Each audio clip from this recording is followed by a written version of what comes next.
A história de Tutankhamon é muito interessante, porque além de contar diversos mistérios em volta da causa da sua morte, existe também um boato sobre uma maldição que ronda a descoberta do seu túmulo. Quer descobrir mais sobre a curiosa história desse faraó? Então continua no vídeo, não se inscreva de se esquecer e vem comigo porque eu sou o Thiago Tadeu e sejam bem-vindos ao Mundo Inverso. Tutankhamon nasceu por volta dos anos 1341 a.C. a 1323 a.C. e era filho do faraó Akhenaton com alguma outra pessoa da sua própria família, possivelmente até mesmo uma irmã ou prima. Lembrando, galera, que coisas desse tipo aconteciam com muita frequência em vários reinos da época e não era algo exclusivo dos egípcios, tá bom? Sobre o pai de Tutankhamon, nós já temos um vídeo inteirinho aqui no canal sobre ele, onde eu conto como encontraram um DNA não humano nele, além de explicar o porquê da sua aparência ser super exótica, né? Com um pai desse, é óbvio que a história de Tutankhamon também não seria nada comum, tá? Não se tem muito relato sobre a sua infância, já que eles não tinham o costume de registrar o que os faraós, ainda crianças, faziam, mas se sabe de uma coisa: a infância de Tutankhamon foi tudo menos normal, já que com apenas 8 anos de idade, foi coroado faraó de todo o Egito, família. Tutankhamon foi um faraó da 18ª dinastia e começou seu legado em aproximadamente 1332 a.C. durante o período da história egípcia conhecido como Império Novo. Após se tornar faraó, Tutankhamon se casou com a sua meia-irmã chamada Ankhesenamon e com ela teve 2 filhas que infelizmente não sobreviveram por muito tempo após os seus nascimentos. Por conta da pouca idade, o pequeno faraó tinha vários conselheiros que administravam o reino junto com ele, como por exemplo o general Eromeb, que segundo seus próprios relatos tinha sido nomeado por Tutankhamon como o Senhor da Terra, além de afirmar que só ele conseguia acalmar o menino quando o mesmo ficava nervoso. Sob a influência desses conselheiros, o faraó alterou diversas das restrições que o seu pai havia imposto. Ele acabou com a adoração ao deus Aton e restaurou o antigo posto de supremacia ao deus Amon. Seu pai havia proibido o culto ao deus Amon, porém Tutankhamon desfez essa ordem e fez alianças com os sacerdotes desse deus. Além disso, ele mudou seu nome de Tutankhaten, que significa imagem viva de Aton, para Tutankhamon, imagem viva de Amon. Ele restituiu Tebas como sendo capital do reino e iniciou um projeto de restauração da cidade, que visava a construção de um templo dedicado ao deus Amon, além de trazer de volta festivais tradicionais como o Touro Apis, o Eromaquete e o Festival de Opet. Além de desfazer todas essas regras impostas pelo seu pai, Tutankhamon também tentou ajeitar a bagunça que seu pai deixou, já que o reino estava com um tumulto de diversas relações diplomáticas que haviam sido desfeitas. Uma das maiores evidências que mostram que Tutankhamon teve sucesso nessa sua empreitada em busca de alianças é a presença de diversos presentes de vários países dentro do seu próprio túmulo. Porém, o seu reino também presenciou algumas batalhas, viu? Principalmente contra os núbios e asiáticos. Por mais que dentro do seu túmulo tinha sido encontrado diversos artefatos de guerra, como armaduras e arcos e flechas ali, acredita-se que Tutankhamon não tenha participado ativamente dessas batalhas, já que diversos especialistas acreditam que ele tinha a saúde muito debilitada e não poderia participar desse tipo de atividade.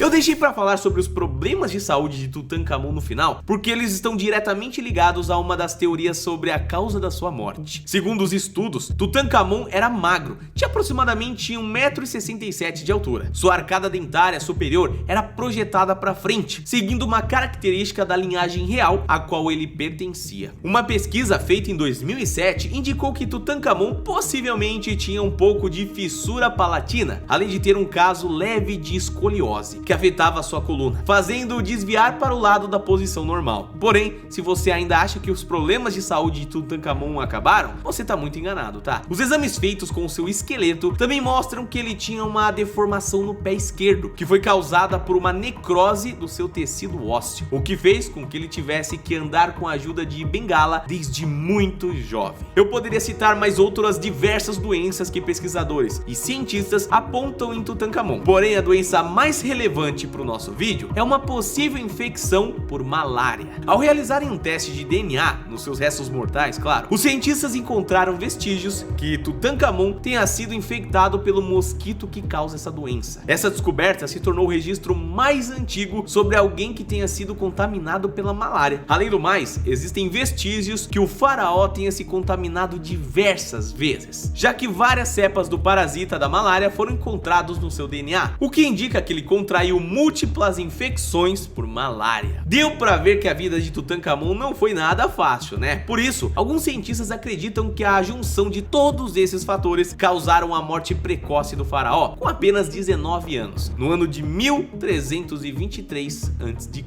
Porém, como não há registros oficiais da causa da morte, surgiram outras teorias, né, do que poderia ter causado a morte do faraó. A doutora Jo Marchand escreveu no seu livro The Shadow King que foi um acidente que pôs fim na vida de Tutankhamon. Acidente esse que provavelmente foi causado pela própria negligência do faraó, que por ser muito jovem, era muito impulsivo e acabou pondo a sua vida em risco por ser inconsequente. Alguns especialistas acreditam nessa hipótese, porque diferente de outros faraós, Tutankhamon foi enterrado em um túmulo menor do que a sua posição no reino, porque segundo eles, sua morte teria acontecido de forma muito inesperada, sem que houvesse tempo para preparar algo digno de um faraó. As escavações arqueológicas que encontraram os restos mortais de Tutankhamon aconteceram em 1915, quando o Lord Carnarvon financiou as buscas direcionadas pelo arqueólogo inglês Howard Carter. Carter descobriu o verdadeiro túmulo de Tutankhamon em novembro de 1922 e abriu em 16 de fevereiro de 1923. Foram encontradas na tumba aproximadamente 5.398 itens diversos, como um caixão feito de ouro maciço, trenós, arcos, flecha, comida, vinho, 130 bengalas e a sua famosa máscara mortuária. Eram tantas coisas que Carter demorou cerca de 10 anos para catalogar todos os itens encontrados. É impressionante, né? Porém, essas escavações acabaram por iniciar um boato entre a população sobre uma possível maldição que assombra aqueles que ousavam abrir o túmulo de algum faraó. Isso porque meses após encontrarem a tumba de Tutankhamon, Lord Carnarvon, o financiador do projeto, acabou morrendo, família. A maldição do faraó circulou pelo imaginário popular por muitos anos, com a ajuda de veículos de notícia que anunciaram de forma sensacionalista a morte dos integrantes da equipe que participaram da abertura do caixão de Tutankhamon. O principal alvo das especulações é o Lord Carnarvon, que morreu no dia em que a tumba de Tutankhamon finalmente foi aberta. A história de que uma maldição estava rodeando a equipe que participou ali das buscas foram só intensificadas quando a mídia reportou que dentro da tumba havia um aviso para aqueles que perturbassem o sono eterno do faraó, que dizia mais ou menos assim: a morte vai atacar com o seu tridente aqueles que perturbarem o repouso do faraó. Após a morte de Carnarvon, não se falava em outra coisa que a maldição mataria todos aqueles que participaram da abertura do túmulo. Porém, não foi bem assim que as coisas aconteceram, família. Para vocês terem uma noção, das 58 pessoas que participaram da escavação, apenas 8 morreram no período de 12 anos, todos de causas diferentes, tá? Toda essa história levou uma série de pesquisas para encontrar o que levou à morte de Carnarvon e dos outros membros que haviam morrido nesse período ali, e descobriu-se que o Lord Carnarvon morreu devido a uma pneumonia que pôs fim à sua saúde, que já era muito debilitada naquela época. A teoria da maldição do faraó acabou não fazendo sentido, porque Carter, o principal arqueólogo e líder do projeto, só foi morrer em 1939, com 64 anos, por conta de um linfoma. A última pessoa que morreu após visitar o túmulo foi a filha de Carnarvon, em 1980. Ainda há quem acredite que todos da equipe faleceram em decorrência da maldição, porém não há evidências concretas de que ela foi de fato responsável ali pela morte de alguém do grupo.